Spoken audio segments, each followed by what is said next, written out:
Are you planning to visit Niagara Falls and wondering about the best time to plan your trip? The best time to visit Niagara Falls is between May and September.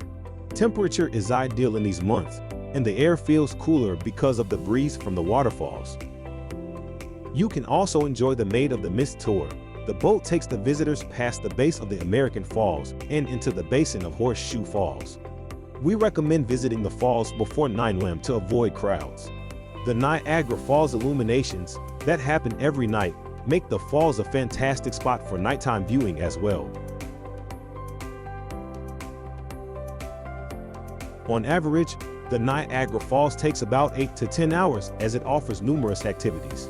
You can also buy Niagara Falls tickets in advance and benefit from a skip-the-line entrance. Due to the self-guided nature of the attractions, you are free to move at your own pace.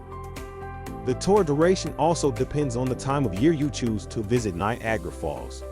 For instance, there are no open water-based attractions if you are coming between November and April, the winter season. Yet, there is a lot to do during spring, summer, and fall, as the attractions are also open.